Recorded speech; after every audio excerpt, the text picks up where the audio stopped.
male. So they just like hang around and keep low profile.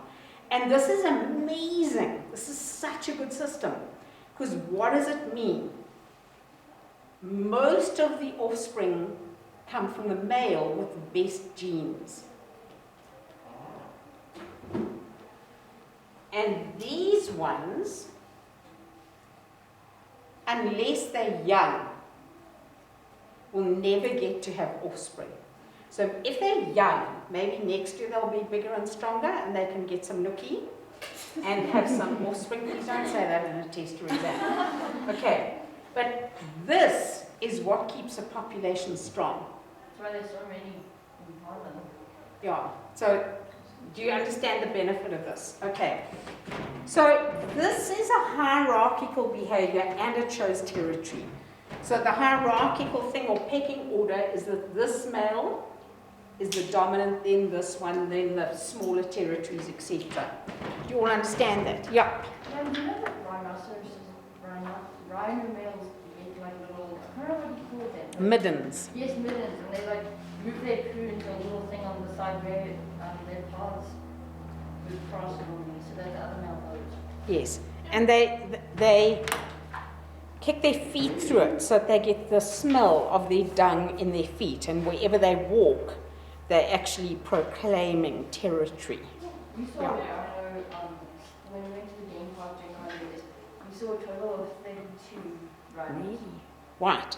Yeah, no, I think, yeah, oh, white, sorry. Okay. Like, yeah, Which game is it? We saw one black rhino, he was the only one that was not horn. Yeah, so the black at the moment is more endangered than the white. It used to be the other way around. About 20 years ago, it was completely the other way around. Anyway, moving on.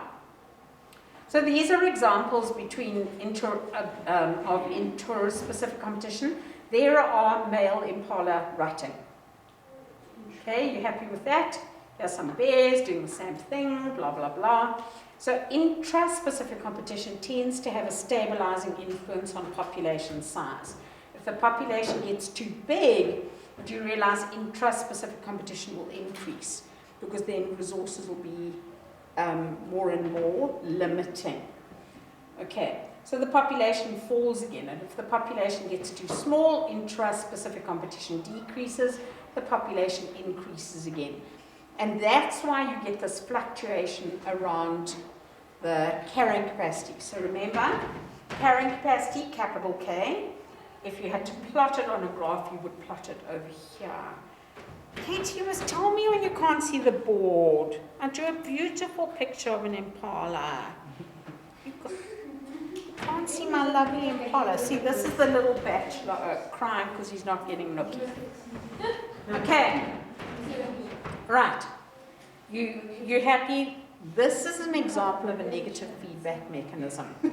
So when the population increases, the negative feedback is that there's more intraspecific competition, so there's more pressure on the resources, so the population decreases, etc. Okay, you happy? So this thing is survival of the fittest.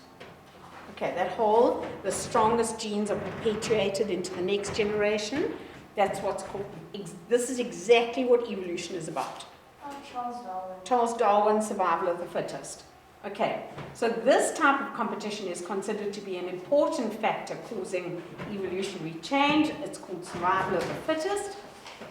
And many bird species, the males actually fight against each other for ownership of territories where the resources needed for survival and mating are available. In plants, the nature of competing is different. For example, plants that grow rapidly and shade other plants of the same species are more likely to survive. Oh, that's a shame. You guys know this kind of behavior. Who's got dogs? Who's got more than one dog? I've got 6 now. Okay, so then you will know this. My dog does that when the bunny does it. Oh, really? So you know that if you've got more than one dog, you know that one of them is the dominant over the other, always. And so that's the one you should be feeding first. Because otherwise you're causing trouble between your dogs. I would do that just for fun. No, then they get quite horrible. Wait, who has rats? No, it was a joke. You've got what? My dogs are so small that they look like rats, so I don't know which one. I genuinely have 2 rats. Okay, so anyway, guys, let's talk about this. So this is a dominant male and this is a submissive male. And this is the beta.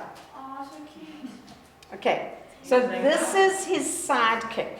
When they go out drinking at night, Alpha beta. yeah, this is the oak who gets all the chicks, and this is his sidekick.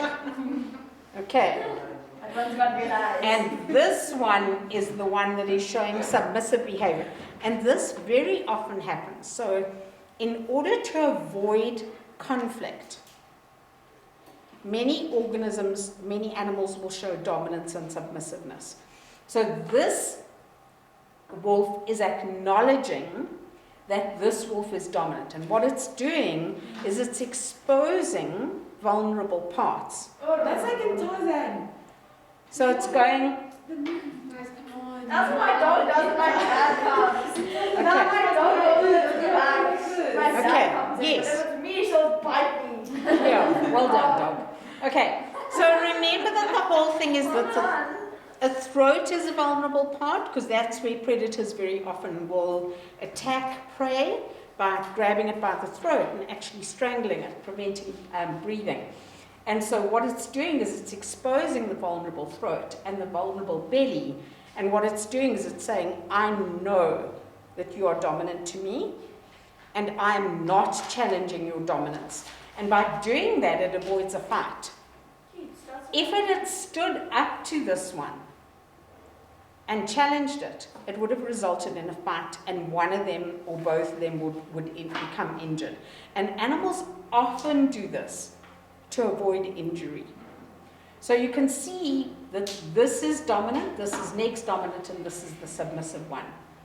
Okay, so here you can see also 3 here.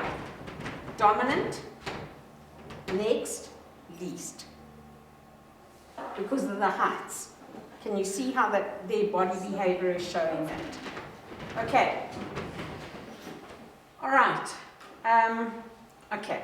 We'll carry on with that tomorrow. Wolves a lot bigger than what they seem. Aren't wolves a lot bigger than what they seem? I think they are. Because I saw photos of them. I don't know if it was like red. But they're not like the size of their back. Okay, Puppet. Thank you so much. Pleasure. See you soon. Okay, bye, love. Oh, another lesson. Cut.